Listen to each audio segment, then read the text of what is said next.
Hello, and welcome back to another episode of Franchise Euphoria. Josh Brown here. Today's episode is brought to you by Franchise 5. Why Franchise 5? I'm glad you asked.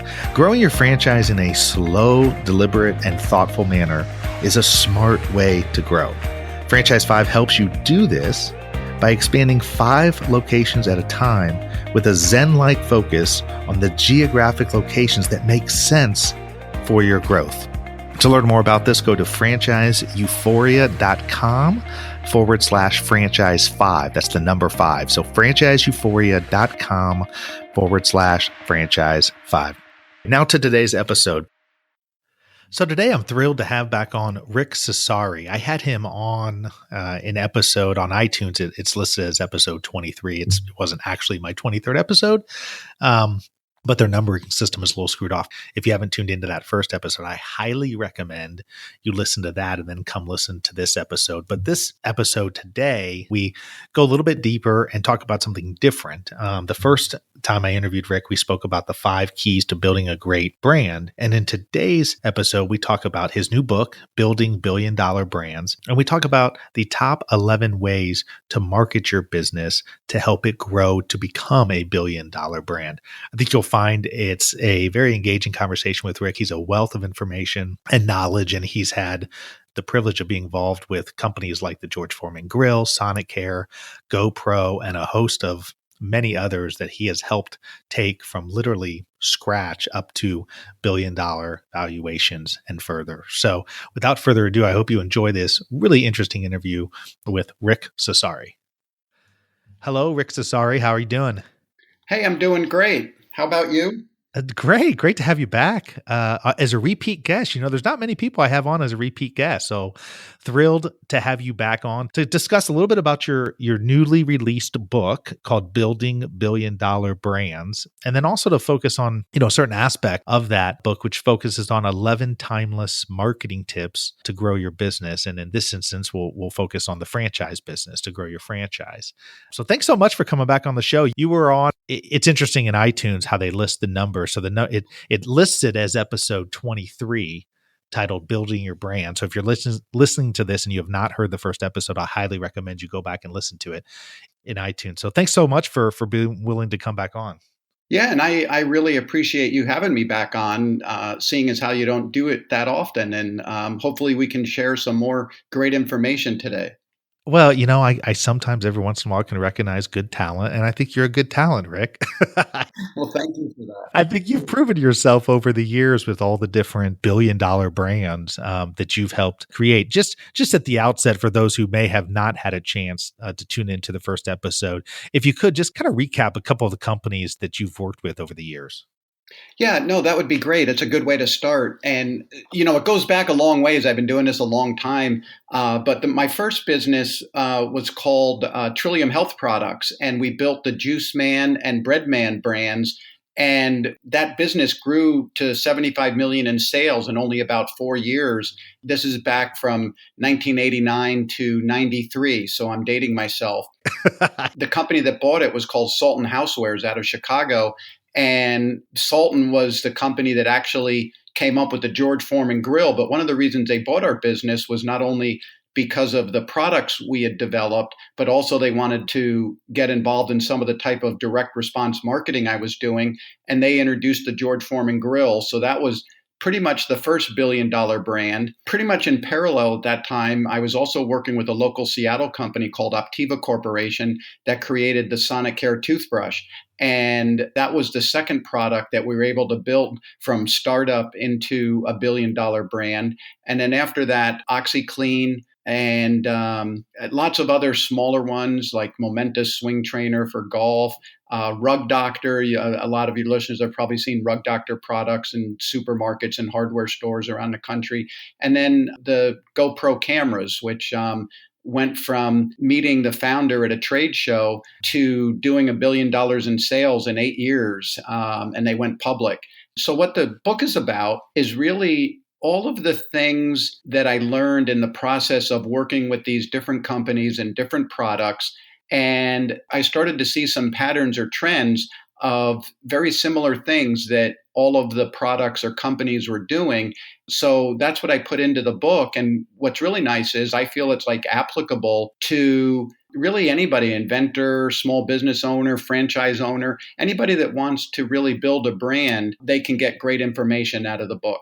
Well, one of the things we honed in on in the first interview was the 5 keys to building a great brand, which I know you touch on in your book, Building $1 billion Brands. And something else that you touch on, but don't get into too much depth in, is the 11 timeless marketing tips to grow your business. And I thought for this particular episode, it might be a good way to kind of focus the episode to go through those 11 tips and how we could look to apply those with a franchise system, a franchise model, somebody who's out there who's recently turned their business into a franchise and or is trying to grow their franchise brand.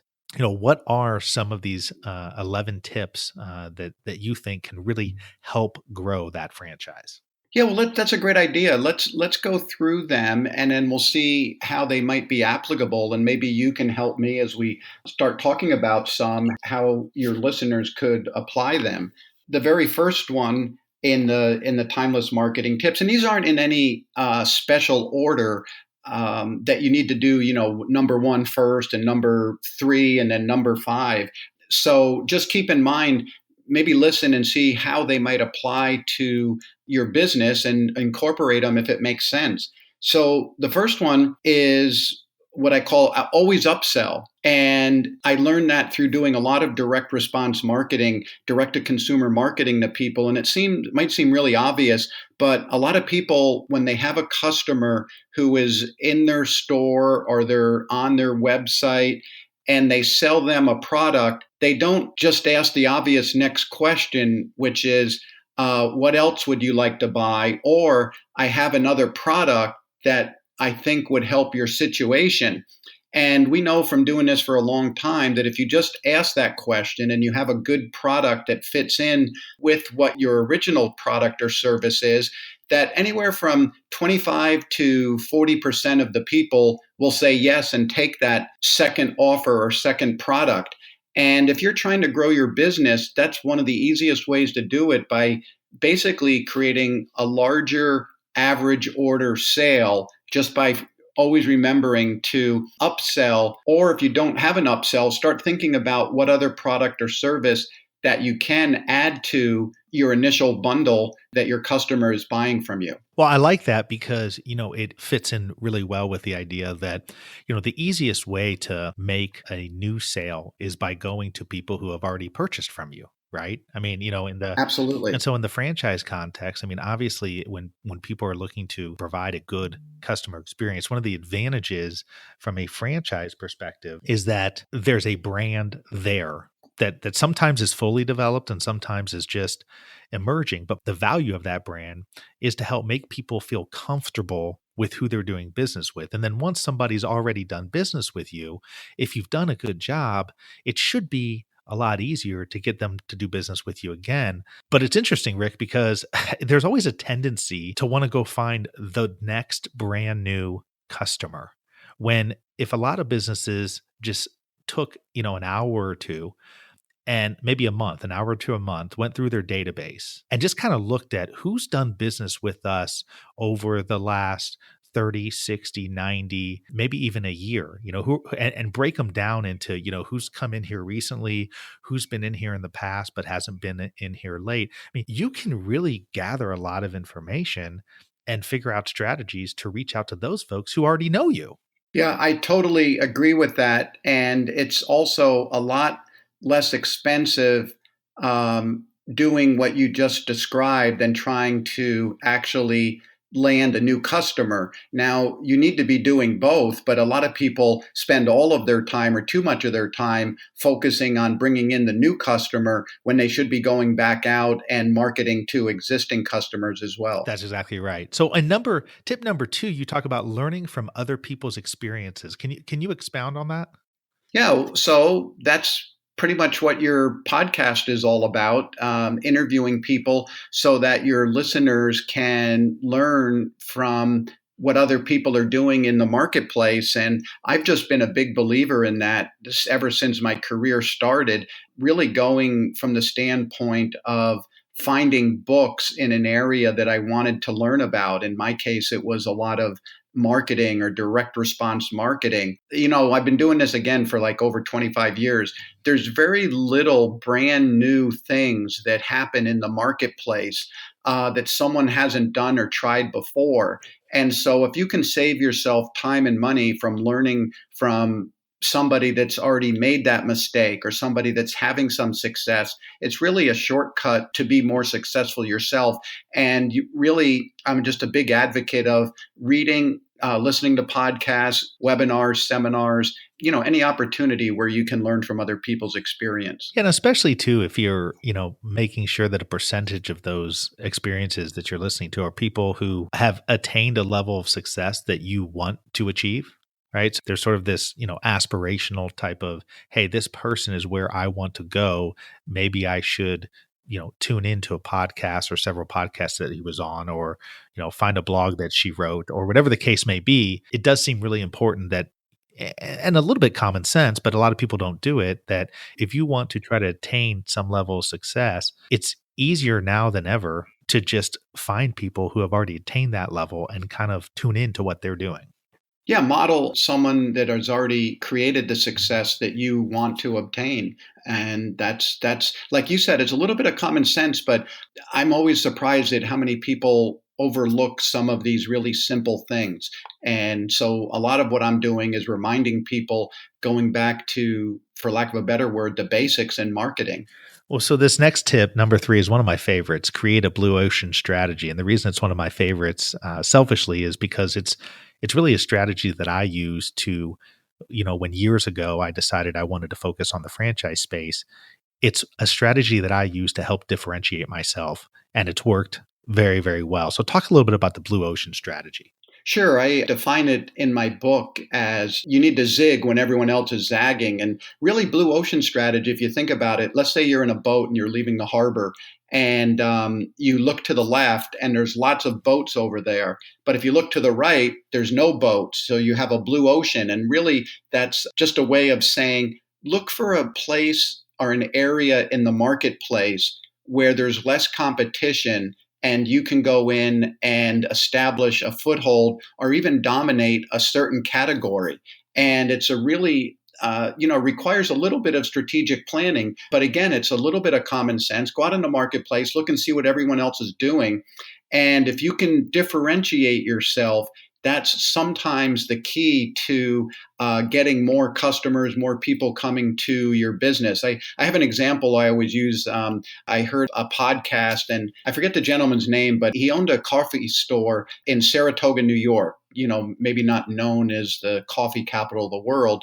And it was going out of business, but he did notice that he had a certain clientele that would always come in and order the absolute strongest coffee that he made. And so he repositioned himself and came up with a product called Death Wish Coffee. And I'm not necessarily a fan of the name, but it's basically billed as the world's strongest coffee.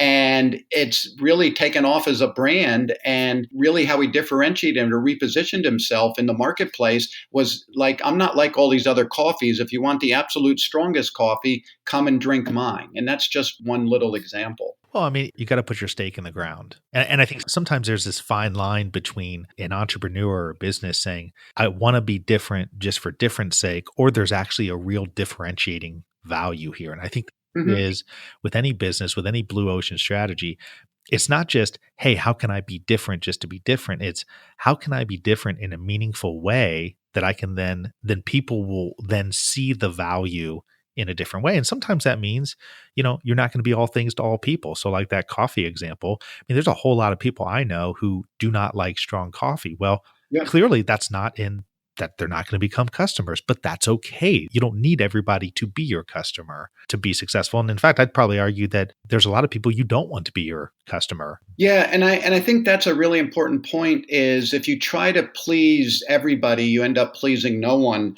And, a couple other examples, like let's take GoPro camera. GoPro was competing against some of the largest manufacturers of cameras like Kodak and Sony and Panasonic. But the niche that they carved out was for an action camera. And if you can put a foothold in that area and they beat out all these other big guys, then they could really expand the business. So really, it's a lot of times it's differentiation, but it's also finding a small category, not appealing to trying to appeal to the mass market, but what segment of the market can you best appeal to and differentiate yourself from everyone else? Now, tip number 4 is really probably like the number one rule in sales, right? Features tell and benefits sell. Talk a little bit about that. Yeah, no, I love that one. It's one of my favorites because in marketing, and I see so many times people focus on the features of the product. And again, a great example is the Juice Man juicer. When we launched that, the two biggest juicer companies in the world were German, Krups and Braun, and they were focused on their German engineering and how powerful the motor was and a stainless steel blade and dishwasher safe plastic. And they were marketing it as a kitchen appliance. And when we came into the marketplace, we focused on the benefits of the juice. It'll give you more energy, help lower cholesterol, help you live longer, help prevent disease. And we never really talked about the juicer, but really the benefits of the juice that came from the machine. And it was so effective. I mentioned earlier, we grew to 75 million in sales in only 4 years. And so pretty much with every business, every product that you're marketing, think about what benefit you're bringing to the consumer that they're going to benefit from, as opposed to talking about your business or service or product from a feature standpoint. I mean, it's not a you focus, it's an other focus. So I know sometimes companies, it's hard to distinguish sometimes whether they're speaking of features or benefits. But the way I've always thought of it is that if I'm focusing on me or what I'm doing as opposed to the other in terms of the value that the other's taking, I'm usually probably focusing on features rather than benefits, right? If I'm featuring Absolutely. on my services and this, that, and the other, instead of here's how my services will benefit you, then usually that's a strong tell that I'm not focusing on the right thing. Is that right? Yeah, you're absolutely right. It should be focused on the customer. What are you doing and how is that going to benefit the customer?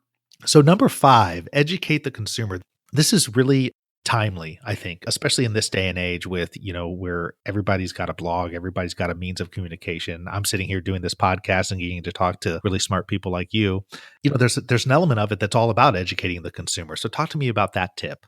Yeah, that I'm again, I it's one that I really focus on whenever I'm launching a new product. It's never been easier to communicate with people than it is today. There's so many different ways to do that.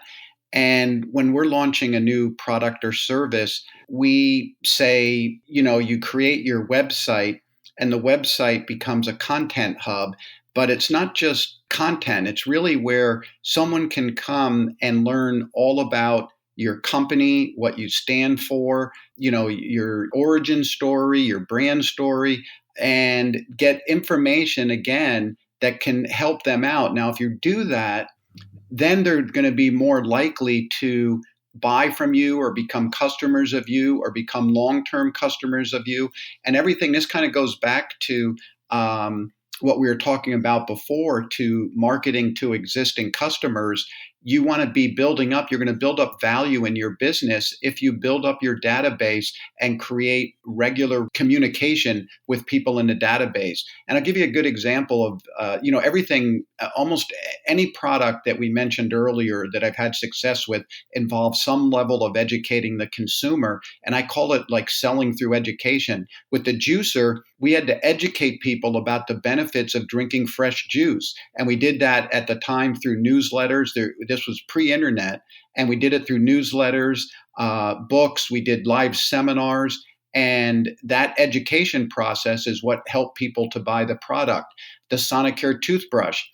People didn't understand sonic technology. Sonic technology is a feature, but people didn't understand what can sonic technology do for you. Well, the benefit is that it can clean beyond the bristles. Well, still there's like a little gap. What does that mean for me or mean for the consumer? Well, we had to educate them about gum disease. And at the time when we were doing this in the mid 90s, there wasn't a lot of information out there. But we basically educated people about the bacteria that lived in the nooks and crannies of their teeth. That's what caused gum disease. Then you understood the power of what the product would do.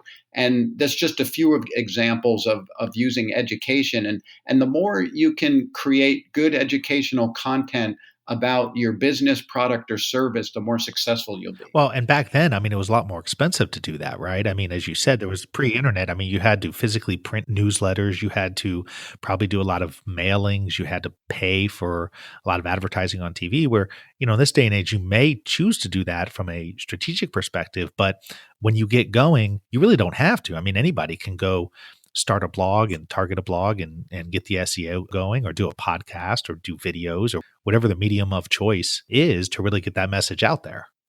Yeah, and that's the benefit of all the social media we have. That's the best vehicle, our best way to get this educational information out to people that are interested in your business. Now, number 6 is about establishing credibility, which is easier said than done. Can you talk a little bit about ways and strategies to help build your credibility with the public? Yeah, and let's talk about the underlying reason first.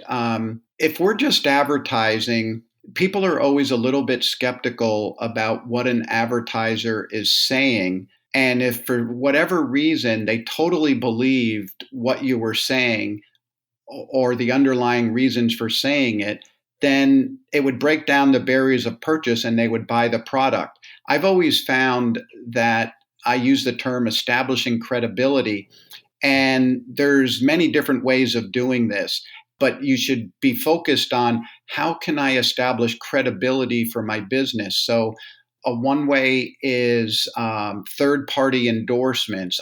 I'm a big believer in using PR or public relations. If there's a way to get any type of press or third party writing an article about your product or service, then you can utilize that on your website through social media. But you're not telling the public how great you are. A third party is telling you. The other way I've done it is with different product spokespeople, people that are perceived experts in the field.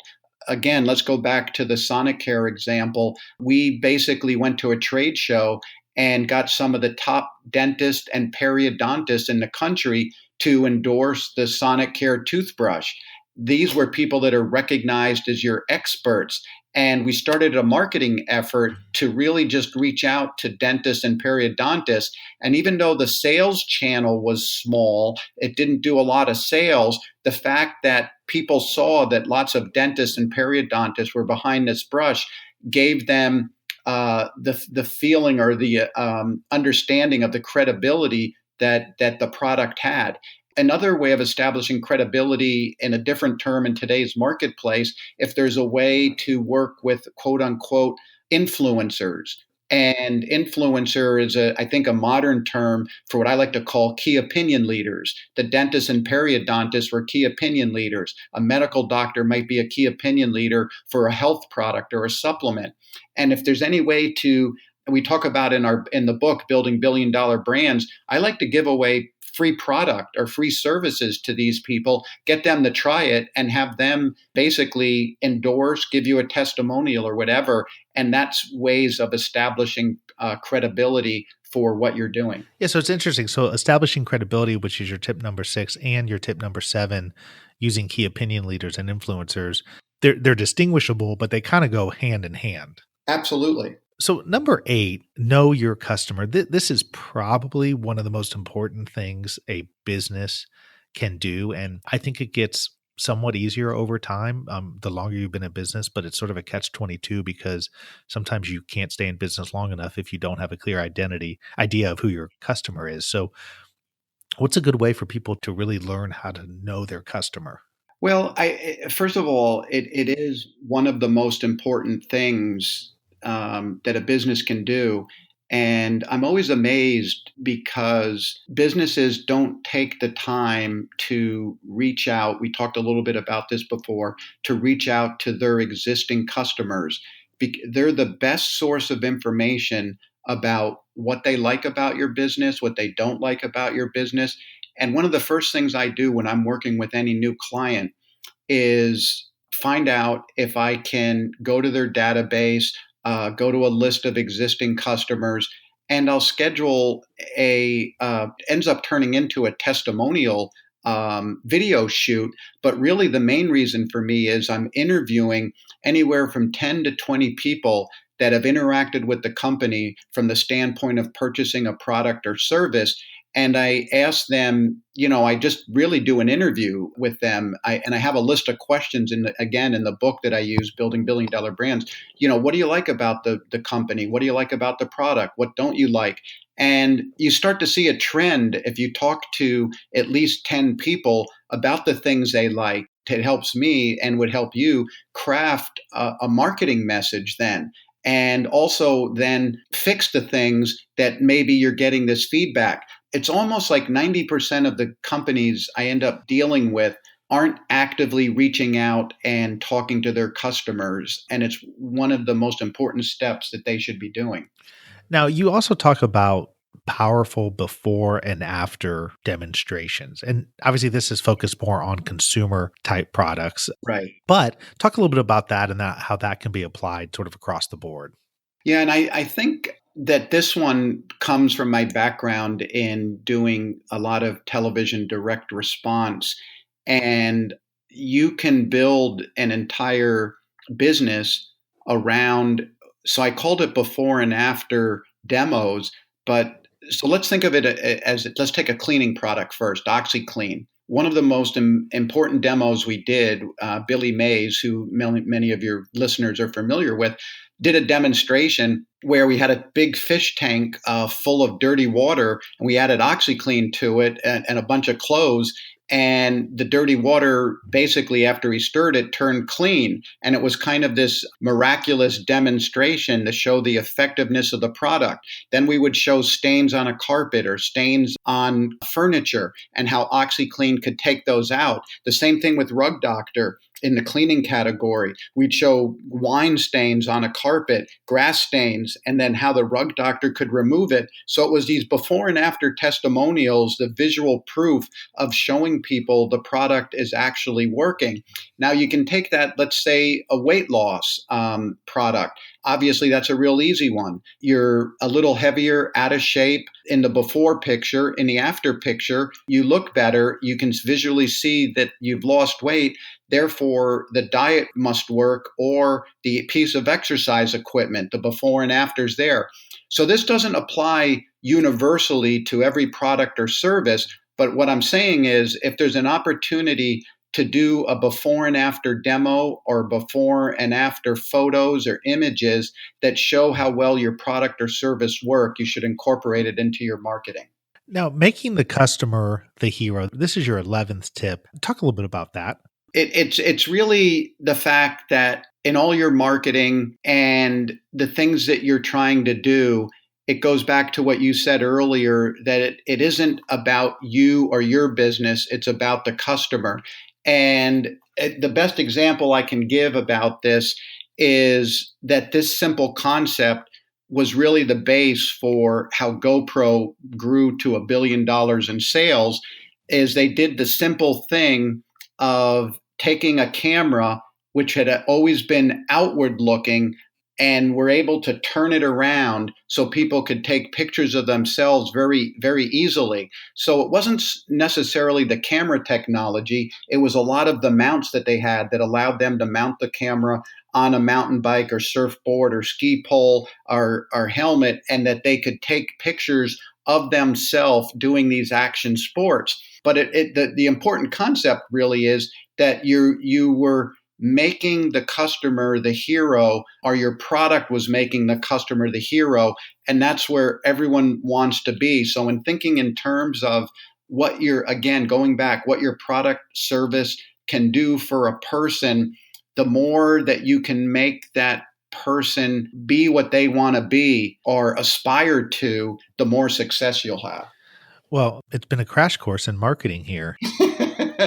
Like I said, it didn't come overnight. And again, a lot of these things might seem like common sense, but I work with businesses all the time, and it's amazing how many overlook a lot of these fundamental things. And that's really my point is, let's go back to the fundamentals. Make sure you're doing as many of these things are applicable to your business before you try any new fancy strategies. I think people in general oftentimes are looking for quick and easy fixes. And here's the reality.